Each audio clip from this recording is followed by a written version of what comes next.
We're here in Carlsbad, California at Clay Long's. Man, you're like a mad scientist's shop here. This is the... I don't know if you're building golf clubs or if you're building It's the skunk works. Monster. It's the skunk works. It's truly the skunk works. Yeah, he's got wedges here. He's got, for everybody who can't see and just listening, he's got prototype putters, wedges, every kind of putter that you can think of. Pretty cool stuff here. But we're in Carlsbad, California. Lots of We junk. are with one of the greatest golf club designers in golf. Wow. One of the greatest golf club designers in golf, Clay Long. Maybe one of the oldest. Yeah, you are pretty old. I think you're 10 years older than I am. And I still have to carry him. You're my little brother's age. When we're partners on the golf course, I still have to carry him. But we won't get into that. No. We're gonna talk golf. Here's some cool stories. Getting back to, for the third time, this is our third take, by the way. Yep. We're going to talk about the 86 Masters and how, so Clay designed the response putter, which was used by Jack Nicklaus in the 1986 Masters. That's right. So I turned on the TV and boom, Jack Nicklaus is playing a putter that's about the size of my car without wheels on it. So, I know we talked a little bit about this before, so we're going to condense this version. Okay. You've made some prototype models. Right. You had to make some adjustments. Right. Now you have the real thing. When people are walking by your office and they see this gigantic putter, seriously, what are they thinking? Well, I'll tell you, mean, one of the marketing guys at the time, the head of marketing, when we were out testing it, he's standing out on the putting green at Doublegate Country Club, and he's hitting some. He's a good player. Tom Garrity was a very good player. I think he'd been a pro at one time, and he's hitting some putts. And he looked up, he laughed, he looked up at me, he says, I really feel like I should have some of those big clown shoes on while I'm putting with this thing, because it was just, it was just enormous. It's crazy. For the time, it was just humongous. It's big even today. Even today it's big. Yeah. So you have these putters in your office. Yeah, I got. And how does it come? How do we get to the point that Jack Nicklaus comes in or how does he get it? He had come to the sales meeting in Albany, and we took him over to the plant to show him a robotic sanding operation. And we walked through the R&D office, and as we walked through, I had some leaning against the door of my office, and I just reached over and I grabbed one and I said, look at this. And he picked it up and he looked at it and he said, is this a joke? And I said, well, no, not really. I hit a couple of putts with it. So he hit a couple of putts with it, and he said, okay, well, send me a couple and I'll try them. That was it. So I did, and about 2 weeks later, the phone rang, and Jack says, those putters you sent down here, those aren't too bad. They're really not too bad. And I said, well, do you think we could make a product out of it? And he said, I think maybe you could. So I ran up to see the president of the company, Jack Nicklaus, and told him what Jack said. And at that time, we were selling no putters. I think we sold 1,200 Pro-Line putters a year before. Our putter business was just, non-existent. So there wasn't a whole lot to risk. But anyway, George, being somewhat of a gambler, says, okay, I tell you what. He says, make us 4 models, and we'll introduce it in January at the PGA show. This was in June. So I had... Now this is in July. It was in July. This is after the Masters. No, this is in July of 85. Oh, in 85. Okay, July so of we 85. haven't even got to the Masters. No, okay, no. All right. So Jack that just said... That was a big gamble. Oh, yeah. So we made 4 models and got them tooled up and took them to the PGA show, and George gave away 300 at the PGA show. Now, now you understand, no one has said anything. Jack hadn't said anything about any interest in using it. No one said anything about Jack, anything. It's just, we're going to take these giant putters with this huge moment of inertia. We gave away 300 at the PGA show, and next thing we know, Jack's using it in January. It starts out putting with it on the tour. We were just flabbergasted, and he's playing terrible. He's playing awful. So we had a forecast of 6,000 putters for the year. That was our forecast. And so we sold 5,000 at the PGA show, so we were all excited about that. R&D guys are all excited if the product does well. And then he started putting with it in January, February, March, and he was playing terrible, missing all the cuts. And we had sold quite a few. We'd sold about 20,000 up to that point. So we were just, thought it was just fantastic, just big deal for us on a 6,000 piece forecast. But we figured any day now he's going to stop using it because he's playing terrible. Any day he's putting that back up, getting the George Lowe Wizard 600 back out again. And then he wins the Masters in, the grandest style of ever. Who can forget that round of golf? And the switchboard lights up Monday morning, and it just goes absolutely bananas. We sold 5,000 before noon Monday morning after the Masters. Oh my gosh. So the sales just went through the roof. I flew out here to California the next week to get new duplicate tooling made at the foundry because we were casting them out here on the West Coast. And within 5 or 6 weeks, the whole plant was full of these putters. I think we sold about 150,000 that year on a 6,000, and that was all we could make. So we ended up selling about 350,000 putters before it started to cool off. But it was just crazy. No one at the company had ever experienced, anything like that on a product thing. So it just kind of took on a life of its own. And it was, awesome fun. Awesome fun. I'm sure that kind of thing has driven me all these years since. That just the prospect that every time you work on a new product, it might be one of those kind of products. It might be the next response putter. Yeah. You just never know. But you always feel that way when you're working on something new. If it's new and it hadn't been done before, you think, well, you never know, because nobody thought that was going to sell. Lots of people thought it was too big, and Right. we didn't know, and it turned out to be it was a big success, but it was kind of a forerunner of oversize. It kind of set the stage for oversized things, which of course everything's bigger now than it was then. So would you say that was your biggest accomplishment in your career? Certainly the best known, yeah. The best known? The best known, yeah. Yeah, because you've worked for Cobra, you've worked for Titleist. I know you've done designs for a lot of other... Arnold Palmer. Yeah, Arnold Palmer, Nicklaus Golf. Right. TaylorMade. TaylorMade, yeah. I know... As of late, yeah. I know a lot of people, you have the design with the slot on the back of the wedge, right? Was that ever used? With the where is it? You had something like you had that. Oh, the slot wedge. Yeah. For Nicklaus. Was that Nicklaus? Yeah, that was a Nicklaus wedge. Yeah, we did a little cut through the sole. Right. Interesting thing. Yeah, for Nicklaus. Yeah. And then of course mill grind wedges, more recent products with TaylorMade have been very successful. So let's talk about wedges. From a wedge standpoint, from back in the day to now, what are the changes? What do you think are the biggest changes in wedges? Well, the shape and size has not changed very much at all. The general overall design hasn't changed too much, but I would say probably the face treatments, the machining and milling of face grooves. Of course, the groove rules have changed a lot, since the early days. But we machine the faces and machine the grooves in the clubs. We don't have cast grooves anymore. So, are the grooves better? They probably don't spin as good as square cast grooves did in the past, but they're certainly much harder to make because you have to machine the faces and everything. But they're certainly far better shaped. And the manufacturing and consistency of the parts are far superior now to what they were 25 years ago. And would you say that makes, does that make a player better today than they were back then? I know we're talking, the big conversation now is about we're outdating courses because, or we're outgrowing courses because we're hitting it too long. Distance, yeah. Yeah, because of distance. Yeah, well, wedges you have a bigger selection.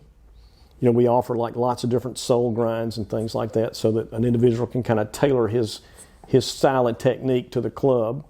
that he wants to use, which we didn't have so much of that 25 years ago. You just basically had one grind per bounce. Right. And so you've got a lot more selection. Now you can fit yourself better, which is, helps you play better. But wedges are of all the clubs in the bag, they're kind of the hardest to make, and they're really the lowest tech. They don't have to go far. They don't have necessarily. They don't have to be like super forgiving. They don't have to go far. They're not distance clubs. They have to be well made. They have to be very versatile, because it's really one of the only clubs in your bag that not only do you hit square, but you open it and hit all kind of different open face shots out of the sand, lob shots, pitch shots with open. So it has to be a lot more versatile in that respect than any other club in the bag. So it's complicated, and yet it's simple at the same time.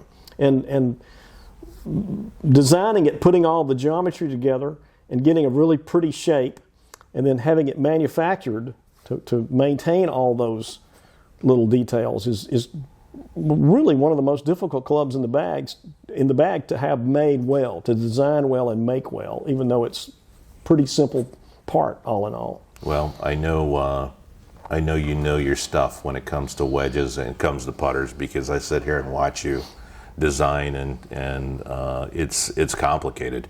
It's a lot more complicated than I wouldn't even know.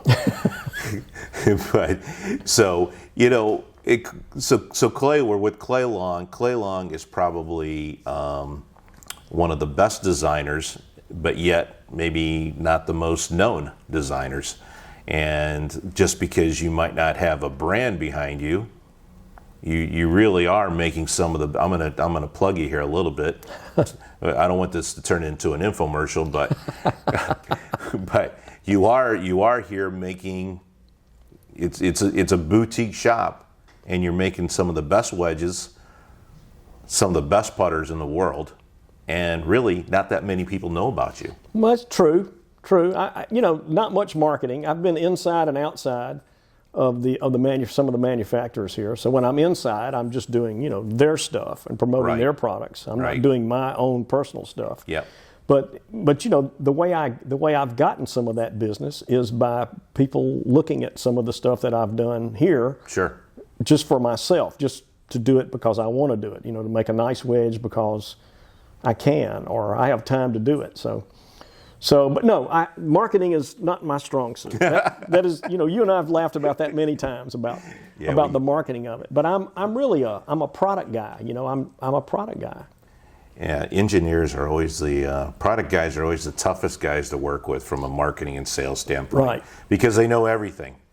They even know how to market. They even know how to market and sell. That's interesting, because the marketing guys seem to know how to design too. And I got a couple people in mind. I have a couple people in mind too. We're not going to name any names. That's funny. But I'm not that way though. I know my limitations.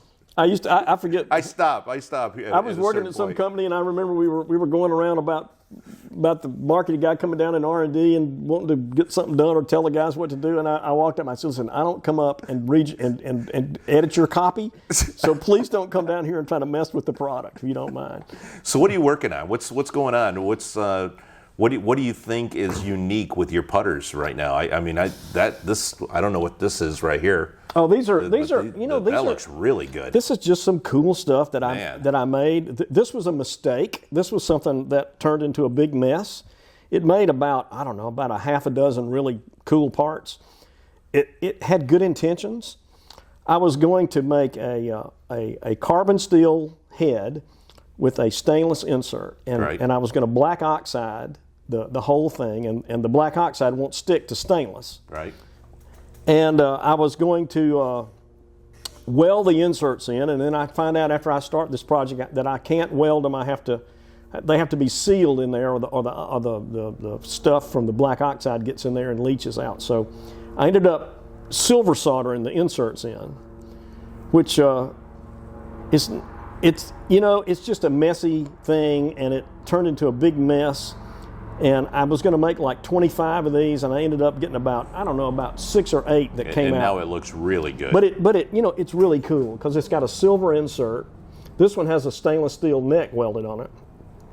The insert's silver soldered in, so the screws are just there for looks. But it's But it made a real pretty part. Here's the thing: there are a lot of putter designers out there, and the one thing about you is that you really know what you're doing when it comes to milling these putters, when it comes to the weight, the toe weight, the heel weight, the face balance, everything. A lot of things that I don't even know what I'm talking about. This isn't my side of the business.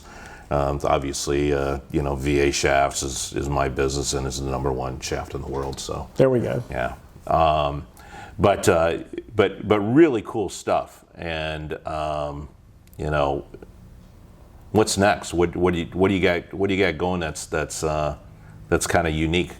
Well, I'm working and have been working for way too long on a new putter line that's going to be mallet heavy.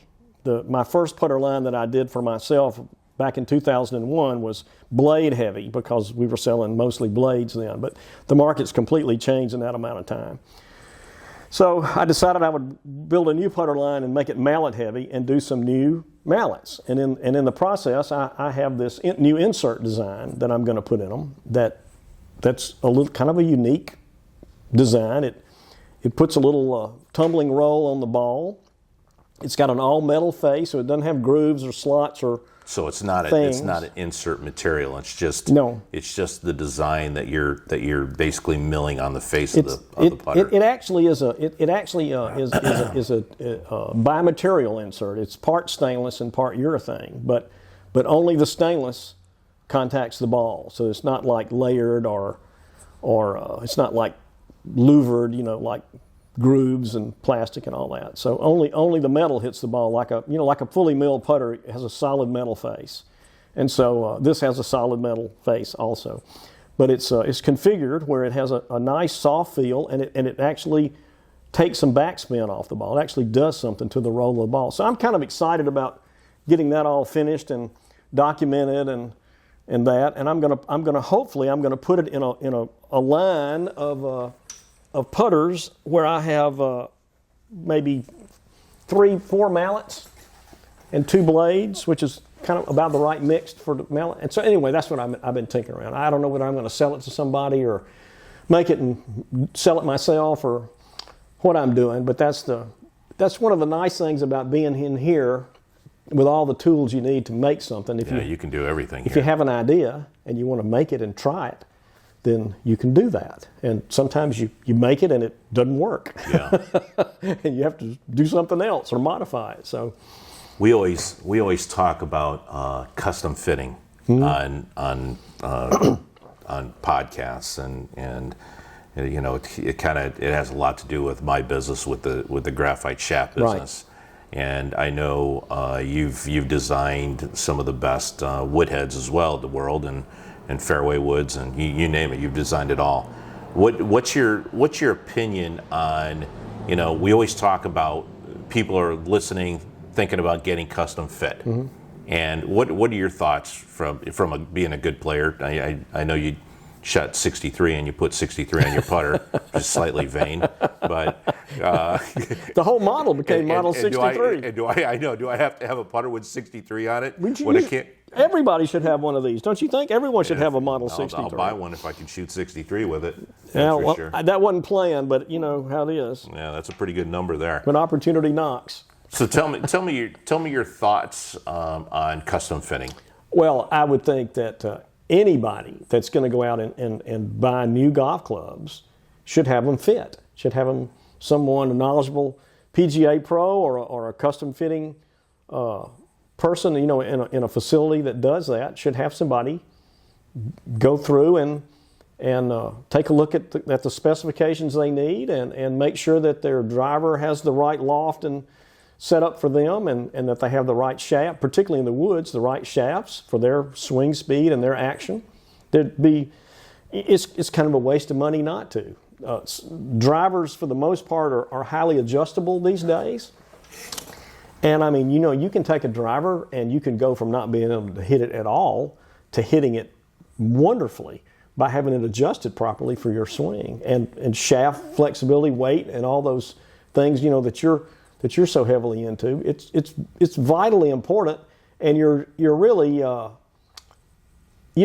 you're really taking a big chance if you don't do that, because clubs are expensive. They're very well made. We make awesome equipment in the industry these days. The specifications and tolerances are much closer than they were 30 years ago. It's very good. Everybody's making very good equipment, but you should get it. You should get it fit. Thank goodness for you, because you're 68 years old now, and if it weren't for the equipment, Sunday, I'll be 68 Sunday. I'm not quite that Happy old. birthday early. Thank you. It's gonna be much easier to shoot my age on Sunday. Do you think you're much shorter off the tee these days?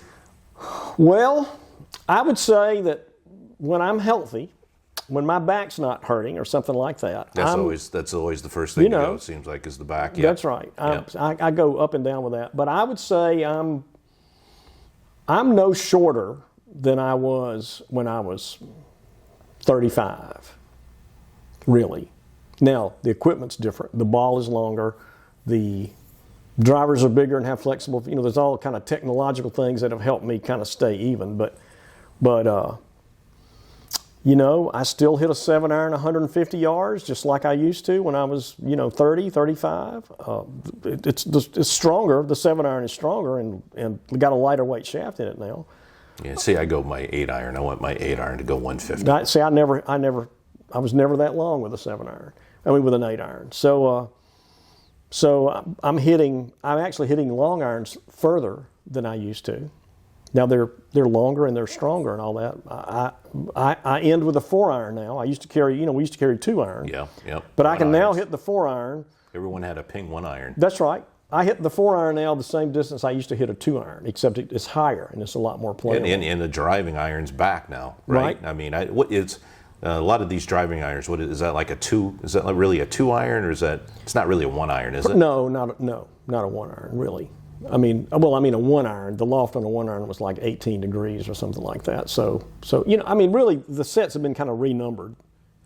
Really the lofts are almost like a full club shifted with the numbers on it, and yet they're a little bit longer in length and lighter in weight, and so you hit them far and high.